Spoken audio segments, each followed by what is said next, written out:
자, 그럼 29번을 넘어가세요. 어떤 문제도 학생들이 어려워했느냐면 30번 문제는 대체로 사실 쉬웠어요. 어휘 문제도 역시 쉬웠습니다. 그래서 지금 말하자면 쉽게 말해서 6월 학평 이번 시험은요. 그래도 작년, 재작년 한 3년 중에서는 가장 쉽게 출제되었다고 말씀드릴 수 있어요. 가장 쉽게 출제되었습니다. 저 문제를 전반적으로 다 풀어봤지만 특별하게 난해하다라는 질문은 하나도 없었어요. 그래서 답을 찾는데 쉽게 여러분들이 찾을 수 있게끔 문제가 출제되었다.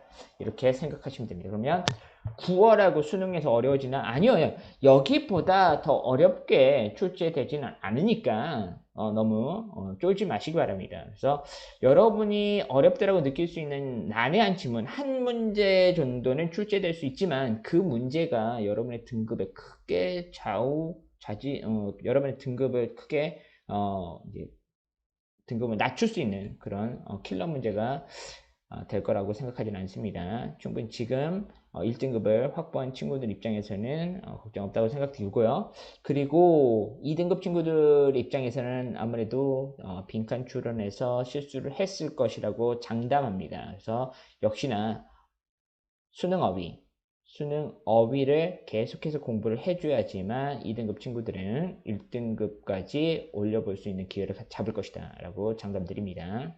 당연히 어법 문제는 반드시 맞춰야 됩니다. 자, 그러면 30번 한번 보도록 하겠습니다. 빠르게 볼게요. 자, 30번 문제에서 뭘 요구했냐면요. 30번 문제는 요지 찾기예요. 그래서 그 요지에 따라서 쭉 읽고 내려가면 됩니다. 어느 정도라고 표현되어 있죠? 어떤 거요? 이 에이전트라고 했는 대리인 정도로 해석할게요. 이 대리인이 뭘 의존하고 있다? 이전 정보를 의존하고 있습니다. 뭐에 대해서? 즉, 그 설계자죠. 그것을 설계자의 이전 지식에 대리인을 의존하는 정도까지 자신이 갖고 있는 이 단어 우리가 perceive라는 단어를 알고 있기 때문에 이것이 결국 지각하는 것이라는 의미를 담고 있을 거라고 충분히 추론할 수 있고요. 이걸 모른다 하더라도 그렇게 중요하지는 않습니다. 왜냐하면 앞에서 이미 이전에 지식을 했기 때문에 이것도 그럼 지식과 관련된 의미의 단어라는 것을 그냥 추론하면 돼요. 그래서 그들이 갖고 있는 그 대리인이 갖고 있는 지식보다도 그 지식의 설계자의 이전 지식에 의존하고 있다. 이렇게 표현하면 되죠. 그리고 우리는 뭐라고 말하느냐. 이 대리인이 결국 당연히 자율성이 부족하다. 왜냐하면 직접 노력해서 공부하기보다는 누군가가 해놓은 그런 토대를 학습하고 간다라고 이렇게 되어 있기 때문이죠. 그러면 이성적인 합리적인 대리인이라는 친구들이 결국은 자율성을 갖고 있어야 된다고 얘기하고 있는데 그 대리인들은 결국 뭘 배워야 되냐면 그들이 어떤 거요? 부정확한 이전의 지식이나 또는 부분적인 그들이 갖고 있는 지식에 대해서 뭐 해야 됩니까? 준비를 해야 된다? 아니요. 준비하는 게 아니라 그들이 할 수 있는 것을 학습해야 됩니다. 뭘 하기 위해서? 그들이 이렇게 부족한 부분을 보완하기 위해서. 그래서 compensate for 해가지고 그래서 보완하다 정도로 그냥 보시면 되고요. 예를 들어서라고 또 쉽게 예시를 주면서 이렇게 이어갑니다. 그래서 백큐 클리닝 에이전트라고 해서 백큐 클리너는 자, 뭘 배우겠어? 당연히 어디에서 또는 언제 먼지가 추가적으로 나타날 수 있는지에 대해서 예측해 보겠죠. 그것이 결국은 즉 어느 누가 하는 것보다도 더 잘 이 백큐 클리너들이 하게 될 것입니다. 라는 거죠. 어떤 이유에서요? 당연히 이전의 지식을 사용함으로써요. 그리고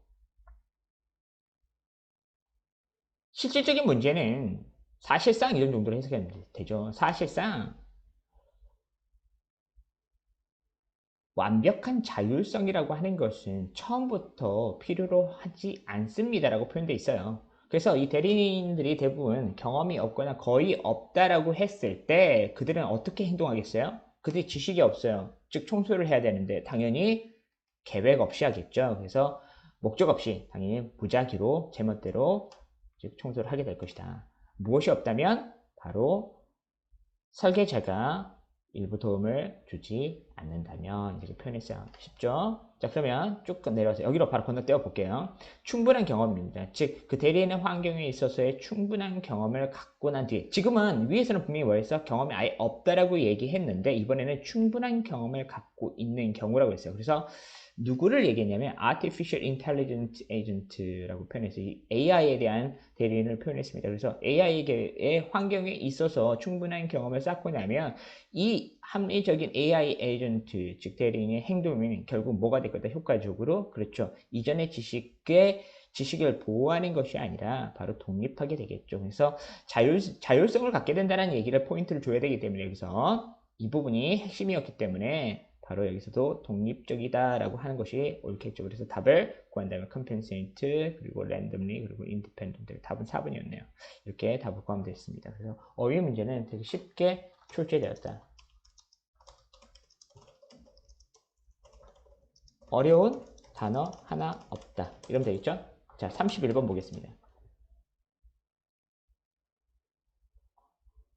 자, 31번은 어떻게 푼다고 그랬죠? 주제문 찾기예요. 즉, 주제문 찾기가 아니라 주제문 완성하기. 그러면 문제를 풀 때 반드시 해야 되는 건 선택지 먼저 읽기. 선택지 해석 못하면 끝난다고 했어요. 그래서 1번 정량화죠. 정량적인. 2번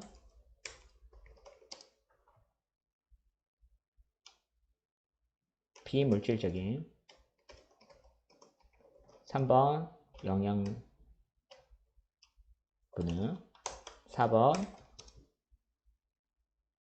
매우 가치 있는. 5번 경제적인. 자, 어려운 단어 하나도 없습니다. 보면 자, 위에서부터 가겠습니다. 사실상 빈칸처럼 문제를 푸는 데 있어서는 자, 가격대에 또 예전에 다 말씀드렸지만 간단하게 또 짧게 소개할게요. 빈칸추론 푸는 법. 뭐부터 본다? 그래, 전체, 전개, 방식을 봐야 합니다. 어떻게 봐야 된다? 예시문이냐 또는 실험을 통한 실험에 대한 요약 결론이냐 아니면 통념의 반박이냐 이런 등의 글의 전개 방식이 있어요. 스토리텔링도 있고요. 그렇다면 어떤 걸 갖고 우리가 쉽게 그걸 접근할 수 있냐면요. 키워드, 단어고요. 자, 실험 같은 경우는 반드시 뭐가 나온다? 뭐 스터디 이런 것들이 나오죠. 리서치, 뭐 스터디 이런 것들이 나오니까 쉽게 접근할 수 있고요. 그리고 예시는 포기잼플 있죠. 또는 웬절 그리고 if절 이게 다 수능에서는 예시 문장이라고 했어요. 그리고 일화라면 인물이 나옵니다. 인물 이름들이 쭉 나와요. 그리고 통념 같은 경우는 통념에 대한 반박의 글은 이렇게 however 또는 but을 통해서 반박을 합니다. 그래서 이런 정도로 보면 되겠죠. 그러면 보겠습니다. 여기 but이 일단 보이는데요. 느낌은 반박 형태의 구조를 띠고 있을 거라고 보입니다. 자, 보죠. 사람들은 항상 뭘 필요한다? 먹을 필요가 있습니다. 그리고 그들은 항상 먹을 것입니다. 그래서 뭐에 대한 자존감에 대한 자기 표현이라고 했죠. 자기 표현의 가치에 있어서의 점점 커지고 있는 이런 강조가 이렇게 갈게요. 커지고 있는 강조가 뭐 하고 있다? 즉 물질적인 열망으로 끝나는 것이 아닙니다. 이렇게 됐어요. 그러니까 단순히 먹는 행위로 끝나는 것이 아니라고 표현되어 있죠. 자, 만연하고 있는 경제적 성향입니다. 오리엔테이션. 이것들이 뭐냐면 점점 더 점진적으로 뭐 되고 있다? 재형성되고 있다. 이렇게 표현했어요. 그러니까 이게 뭐예요? 이게 주제예요. 이게 주제입니다. 말하고자 했다는 것은 경제적 성향입니다. 어떤 걸 예를 들면 먹는 행위를 통해서요. 이것이 뭐 되고 있다? 재형성되고 있다. 그러니까 과거와 비교해서 과거에 같은 경우는 생존을 위해서 먹었죠. 근데 현재는 땡땡이라는 것 가치를 놓고 본다. 즉 땡땡의 가치를 우선으로 본다. 이렇게 보면 되겠죠. 그러면 이거 땡땡이라는 거 가치를 우선으로 본다 했으니까 볼까요? 자, 바로 여기 볼게요. 자, 사람들은 여전히 먹습니다.